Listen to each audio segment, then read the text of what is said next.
Begin with a story that you'll only see on 9 tonight. The L.A.P.D. and elite military units conducted extraordinary counterterrorism training in the skies above downtown L.A. tonight, and Sky 9 was there to see it all. KCAL 9's Juan Fernandez is live on Sky 9 to show us some incredible images that we captured tonight. Juan? Indeed, Rick, what we saw tonight is something you normally do not see over the skies of Los Angeles. We're going to take you live outside, give you an idea where all this was going on over downtown Los Angeles and in the area surrounding it. Special military operation forces, in conjunction with the L.A.P.D., conducting some military maneuvers that had many people wondering what is going on.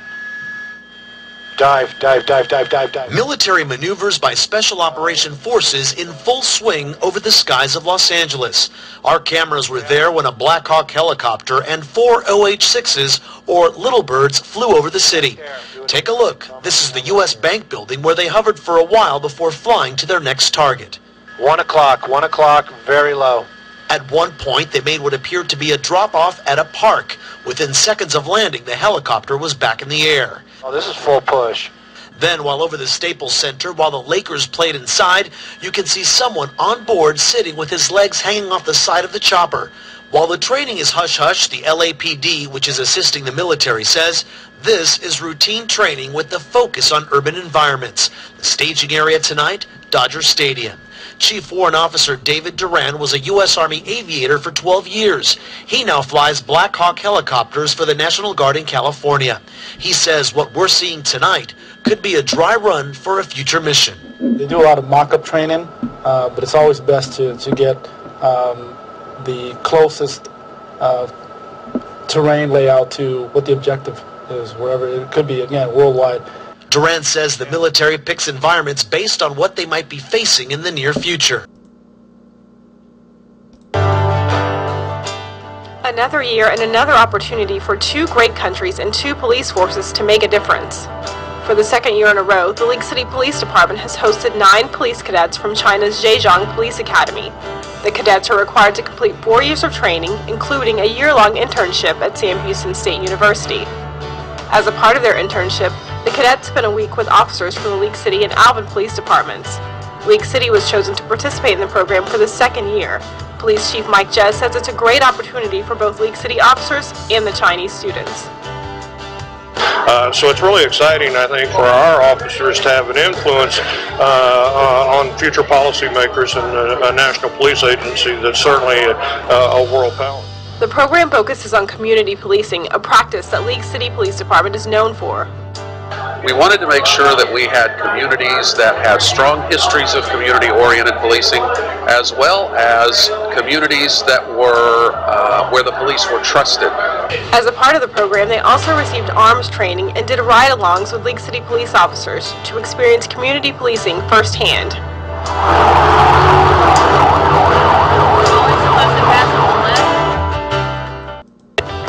Today is the time to say goodbye, but I think it's not the end of the story, it's just the beginning. Thanks everyone.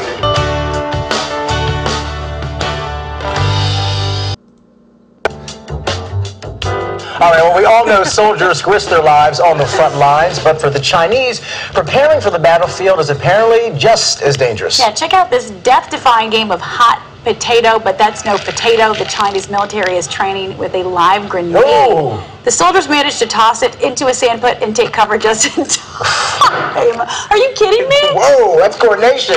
Everyone escaped unharmed, so they get to do it over and over again. Hot potato with a live grenade, are you kidding me? But they're well coordinated. That's crazy. Hey, man, the few, the proud, the brave. Whew, we'll be back with more world news.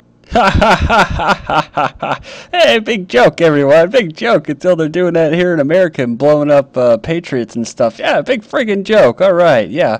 Okay, so we have this Canada-U.S. expanding joint defense plan. Canada and the United States corporations are soon to have a joint defense plan in a place to allow both militaries to cross the border, the Canadian Defense Minister said.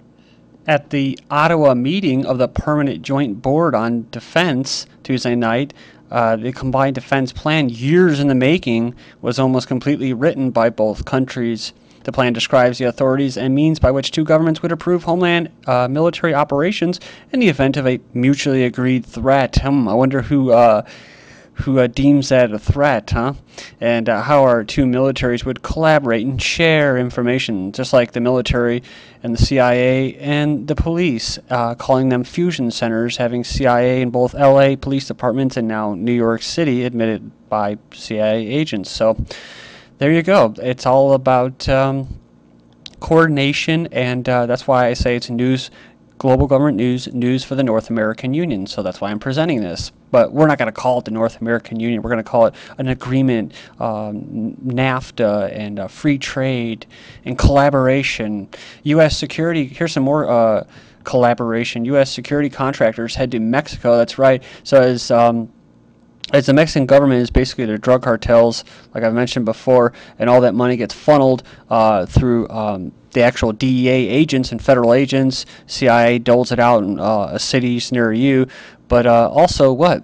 The banks like Wells Fargo and Citibank and Chase, all of them are actually funneling the drug money. That's right. And then they actually, when they get caught, they have their own little internal investigation. Sounds familiar, right? Like the police. So with waning U.S. presence in Afghanistan and Iraq, security contractors are finding work in Mexico despite its ban on foreigners carrying guns. So this is interesting because you have the puppet in Mexico basically saying what?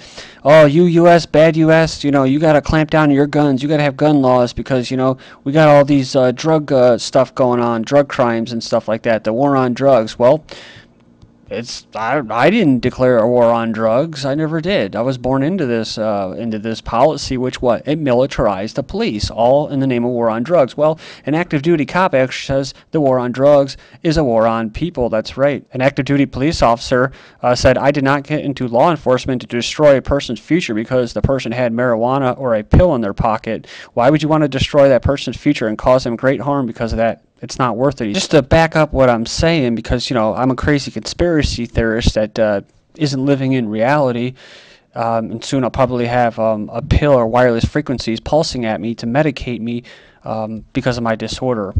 U.S. border agent jail officer arrested in drug conspiracy case. So this is a conspiracy, right? A U.S. Border Patrol agent in the Arizona Department of Corrections officers has been charged with aiding drug smugglers and conspiring to move illegal drugs across the U.S.-Mexico border. Fox News reported on Friday. It says here, cocaine mistakenly sent to UN headquarters. Oops, sorry. They have another ATF weapons operation comes under scrutiny after members of Congress basically went to see and want to see White Gun, like Fast and Furious, a program which lost track of firearms that ended up in Mexican criminals' hands. So it doesn't really matter anyways, because what? U.S. judge backs ATF multiple rifle sales reporting. So, see, there you go. It's part of a stepped-up effort to clamp down on weapons flowing across the border to violent drug cartels in Mexico.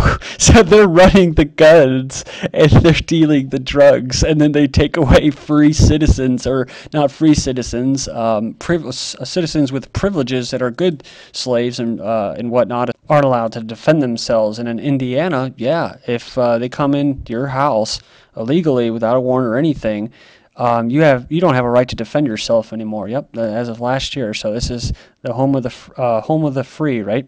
Then this kind of ties into last video, but either way, this is what's going to happen. What? Here in America, when they have Chinese troops here, Chinese police fire on Tibetans. So if they'll fire on monks who are trying to self-immolate because they're protesting them, and then abduct them off the streets, then hey, they'll do it to Americans. Philippines may allow greater U.S. military presence in reaction to China's rise.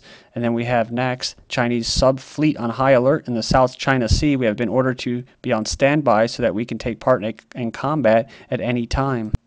Then in South Korea, they're holding artillery drills at the border island, says the Huffington Post. They're staging live fire drills Thursday. Frontline island shelled by... Oh, they're simulating being shelled by North Korea in 2010. Maybe they'll have another false flag and blow up one of their own ships and blame it on North Korea. Information from Australian Prime Minister's aide led to protests clash. Opposition leaders demand details. So the original title of this article is that the Aboriginals were burning the Australian flag, and then they changed it to this. So it really was what?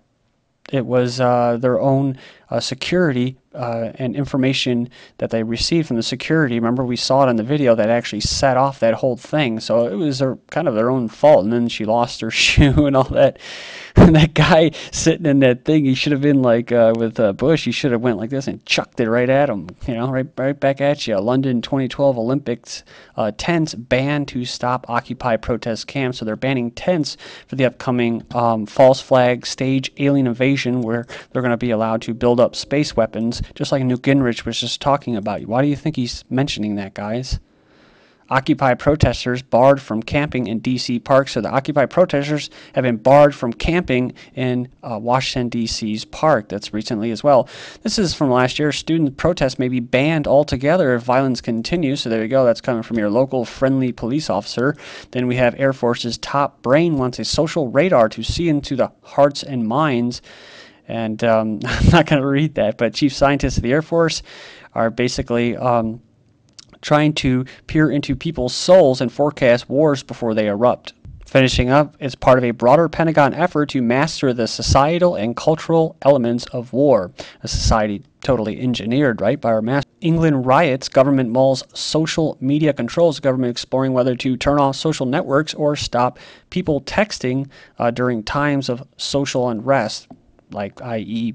the government cuts off their funds and they start rioting and the dollar collapses and the bankers run off to their little mansions and let's say somewhere outside America. Homeland Security and all of this police state apparatus and the helicopters in L.A. and they go on and basically do their thing, and of course they'll be pulsing everybody while this is all going on. They'll release the bioweapons. So Homeland Security given green light to monitor American journalists. That's right. So they're going to start monitoring journalists with the permission, of course. Ex-CIA officer charged with leaking information to journalists. Next up, FBI seeking social media monitoring tool, a tool to mine social media for intelligence tips against terrorists. Then we have Twitter, able to now selectively block tweets. That's right. Goes on, it said on Thursday, it now have the ability to block tweets from appearing in a specific country if legally required to do so under the Patriot Act, right? They call it the Patriot Act for a reason, because it's aimed at patriots. Next up, Twitter blocks tweets in some states. So, of course, because now they can do it. So they're already doing it. Facebook's mandatory timeline switch for talking points, like it or not, users of the social networks are about to switch over to its new controversial new profile format. So you can go in there and check that out. It's basically where everything that you ever put on Facebook will be available in one scroll. The web reacts to Google's no opt-out privacy policy change. They will revise its policy to cover wider data use across its range of online products and services. So yeah, it's just like their new design change that's going to screw people like me over. And hey, what are you going to do? Just move on to something else, I guess. So here, if you thought the Stop Online Privacy Act, SOPA or PIPA, was scary, imagine this. There's an international treaty with the same goals and civil rights infringements as its American cousins, crafted into secrecy outside any existing trade organization with the help of industry of giants such as Motion Picture Associates of America. It's called the Anti-Counterfeiting Trade Agreement. And you can go there and check that out. Links will be posted. It's kind of funny that they called it PIPA too, the piracy thing, because the way I see it with the culture industry is based off music and Hollywood, and that's what? Programming. And I've used that word before, but they call it PIPA or PI, programming icons. So that's what they're doing. They're protecting their programming icons. Court rules Americans can be ordered to decrypt data. That's right. She's being forced to do that. EU proposes right to be forgotten by internet firms. Well, you're going to be forgotten. No, you're not. Because you have this, a digital DNA may soon be required to take the SATs in one state. Then we have Pentagon taps students to build robots and drones of the future. DARPA, of course, meeting and teaming up with high school students that will help enslave their next generation. U.S. falls to 47th in press freedom rankings after Occupy crackdown. Then 10 reasons the U.S. is no longer the land of the free. Go check them out. The caging of America, why did we lock up so many people? Well, Wells Fargo, hey, our buddy in the drug industry, investment is investing in the private prison industry. So it's a big business. Riots, fears over violence as prison populations swell to record level. Hint, hint, let's go to private prisons. 120 people convicted for not filing their census form. Bad. And guess who ran them? Lockheed Martin. Tax evaders renounce U.S. citizenship. They're moving out of the country saying F you. Then look at this. Pay your effing taxes, they say to GE. And that was Obama's jobs guy. This is GGN. Thank you.